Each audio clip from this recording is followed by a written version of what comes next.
नमस्कार आदाब, मेरा नाम है सरवत। आप देख रहे हैं सेहत लल्लन टॉप का हेल्थ शो, जहां बात होती है हमारी और आपकी हेल्थ की। पहला सेगमेंट है हालचाल। आज बात करेंगे अगर ठंड में स्किन फट रही है, बहुत ड्राई हो रही है, तो फिर क्या करें। दूसरा सेगमेंट है तन की बात। अपने फेफड़ों के बारे में ये मज़ेदार बातें आपको पता थी क्या। और तीसरा सेगमेंट है खुराक, यानी एक झकास सी हेल्थ टिप। जैसे अगर आप ब्रेस्ट फीड करती हैं तो ये टिप ध्यान में रखें। ठंड आने वाली है, लगभग आ ही गई है, और उसके साथ आ जाती है एक और मुसीबत, ड्राई स्किन। इस मौसम में स्किन बहुत फटती है। जितनी भी कोल्ड क्रीम लगा लो, ऐसा लगता है जो भी स्किन पर लगाओ रेगिस्तान में रेत पर जैसे पानी सूखता है वैसे सूख जाता है। अब हरमनप्रीत चंडीगढ़ की रहने वाली हैं। उनका हमें मेल आया। उन्होंने हमें बताया कि हर साल ठंड में उनकी स्किन फटने लगती है, बहुत खुजली होती है, पर अगर खुजला लो तो उससे खून निकलने लगता है। क्रीम्स लगाती हैं वो, पर वो क्रीम्स उल्टा सूख जाती हैं। अब वो क्या करें? यही सवाल और लोगों का भी है। तो भाई इलाज के बारे में तो आज बात करेंगे ही, पर पहले बात करते हैं कि ठंड में स्किन इतनी ज़्यादा ड्राई क्यों हो जाती है, और आप ऐसी कौन सी गलतियां कर रहे हैं जो आपकी स्किन को और ज़्यादा ड्राई कर रही हैं। सर्दी के मौसम में हवा का तापमान काफ़ी कम हो जाता है, जिस कारण से हवा में मौजूद नमी का स्तर काफ़ी गिर जाता है। जब ये रूखी हवा हमारी त्वचा के संपर्क में आती है तो ये हमारी त्वचा से नमी को खींच लेती है और हमारी त्वचा भी रूखी हो जाती है, और इसी को हम कहते हैं ड्राइनेस। ठंड के मौसम में हम लोग गर्म पानी का इस्तेमाल करते हैं नहाने के लिए, और जब ये गर्म पानी हमारे शरीर से इवेपोरेट होता है तब भी ये हमारी त्वचा से नमी को कम करता है। इसके अलावा देखा जाता है कि कई लोग ठंड के मौसम में रोज नहाना छोड़ देते हैं, जिससे कि उनके शरीर में इरिटेशन और इचिंग होती है, जिस कारण से उनको ज़्यादा ड्राइनेस हो जाती है। इसके अलावा जो हम लोग ऊनी कपड़े पहनते हैं, देखा जाता है कि वो भी हमारे शरीर में ड्राइनेस कर रहे हैं। कई लोग ठंड के मौसम में रूम हीटर का इस्तेमाल करते हैं, या फिर कई लोग बाहर जा करके आग में हाथ भी सेकते हैं। उससे भी देखा जाता है कि शरीर में ड्राइनेस बढ़ रही है। ज़्यादा लंबे समय तक धूप में बैठना और धूप सेकना, इन चीज़ों से भी शरीर की ड्राइनेस बढ़ती है। ठंड के मौसम में एक बहुत ही आम चीज़ है कि काफ़ी लोग इस तरह से टेंशन में रहते हैं, उनको एक स्ट्रेस रहता है ठंड के मौसम का, जिसको बोलते हैं विंटर ब्लूज। और कोई भी इस तरह का लंबा समय का स्ट्रेस ड्राइनेस को बढ़ाता है। वजह और गलतियां तो आपको पता चल गई, अब जान लेते हैं इसका इलाज क्या है। शरीर को ढंग से मॉइस्चराइज करें दिन में 3-4 बार, खास करके नहाने के बाद, जब भी आप बाहर से वापस आए तब। और उसके अलावा हम उनको खारिश कंट्रोल करने की दवाइयाँ देते हैं। अगर उनको कुछ इन्फेक्शन या इन्फ्लेमेशन हुआ है तो उसको कंट्रोल करने के लिए भी दवाइयाँ देते हैं। ज़्यादातर लोगों में जो ड्राइनेस है उसका कारण देखा जाता है सिंपल ड्राइनेस, जिसके पीछे कोई बीमारी नहीं है। इसलिए हम लोग बोलते हैं कि ऐसे लोग कुछ दिनचर्या में अपने बदलाव करें, जिस कारण से इनकी ड्राइनेस कंट्रोल हो जाए। जैसे कि सबसे पहले तो ये दिन में कम से कम 2 से लेकर 3 लीटर पानी पिएं। ये लोग कोशिश करें कि ये गर्म पानी से ना नहाएं, और अगर नहा भी रहे हैं तो बहुत कम समय के लिए नहाएं। अगर ये गुनगुना पानी भी इस्तेमाल करेंगे और लंबे समय तक नहाएंगे, फिर भी इनको ड्राइनेस हो सकती है। इसके अलावा ये इस तरह के बेदिंग प्रोडक्ट्स यूज करें, जैसे कि इस तरह के कुछ बाथ ऑयल्स आते हैं, जैसे कुछ तेल आते हैं जिसको कि आप अपनी बाल्टी में डाल सकते हैं नहाते हुए पानी में, जिससे कि ड्राइनेस ना हो। इस तरह के आप साबुन इस्तेमाल कर सकते हैं जो कि ज़्यादा ड्राइंग साबुन ना हो, या फिर आप इस तरह से कर सकते हैं कि जो साबुन है इनकी pH अराउंड 5.5 के आसपास है, उन साबुन को ज़्यादा इस्तेमाल करें। नहाने के बाद आप इस बात का ज़रूर ध्यान दें कि आपको अपने शरीर को टॉवल से ड्राई करना है, और उसके बाद एक अच्छा मॉइस्चराइजर अप्लाई करना है, ताकि आपके शरीर से जो गर्म पानी इवेपोरेट हो रहा है वो ना हो, ताकि आपको ड्राइनेस ना हो। इसके अलावा जब आप लोगों में देखा जाता है कि कई लोगों के चेहरे पे ड्राइनेस है, तो हम ये एडवाइस करते हैं कि आप अपने चेहरे को धोने के लिए साबुन का इस्तेमाल ना करके कोई माइल्ड फेस वॉश या फिर कोई क्लेंजर का इस्तेमाल करें।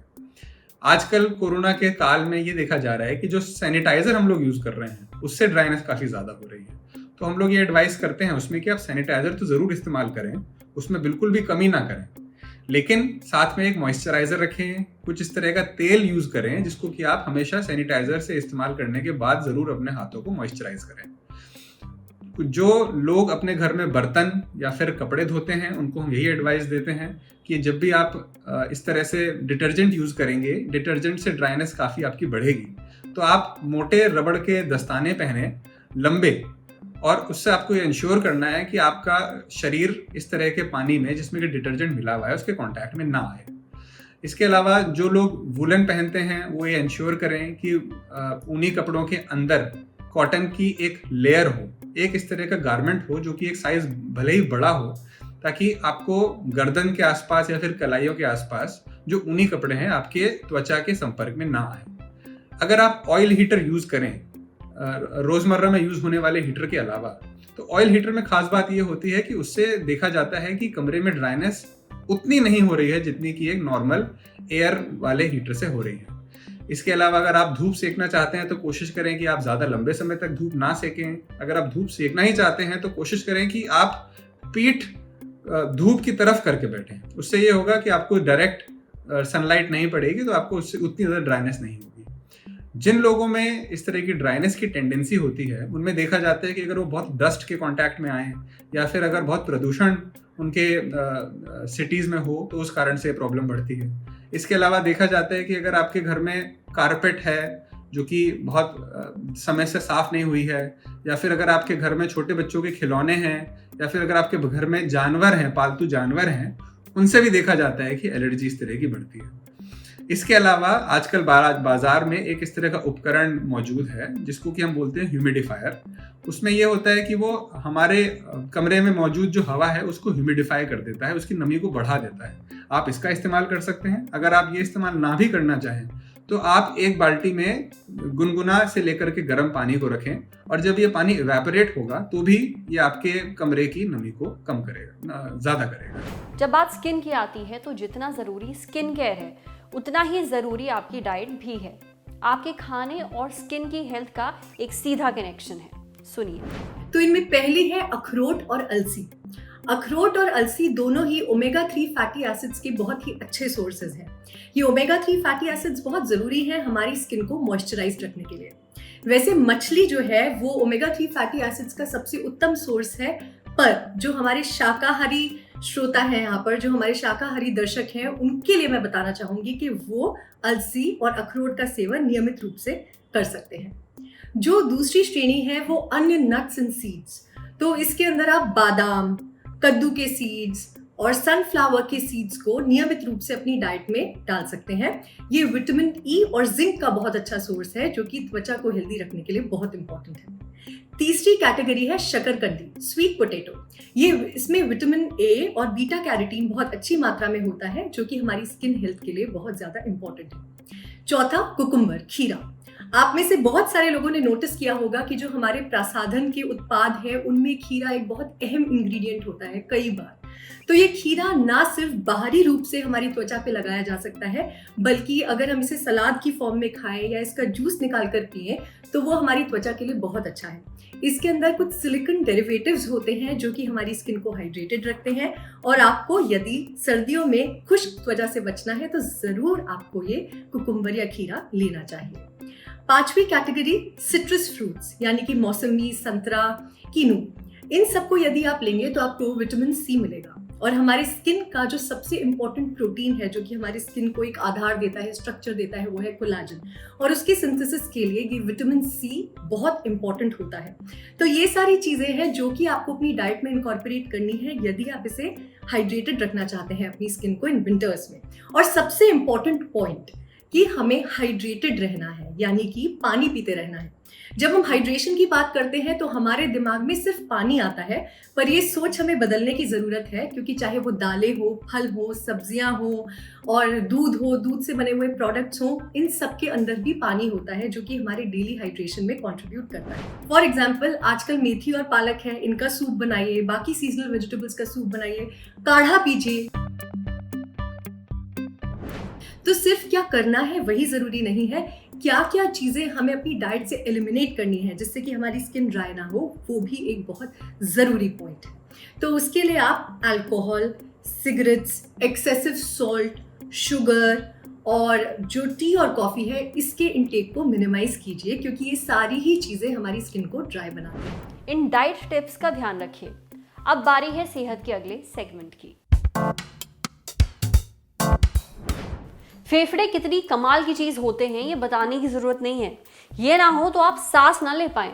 पर अपने फेफड़ों के बारे में ये इंटरेस्टिंग बातें आपको पता थी क्या? जैसे आपकी लंग्स आपके शरीर का इकलौता अंग है जो पानी पर तैर सकती है, ये डूबेंगी नहीं।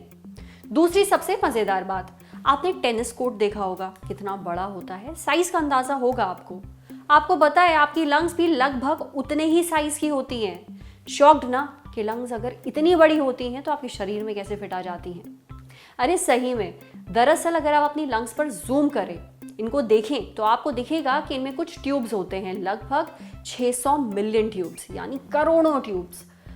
अगर लंग्स को फ्लैट खोल दिया जाए तो वो लगभग उतनी ही साइज की होंगी जितना बड़ा आपका एक टेनिस कोर्ट होता है।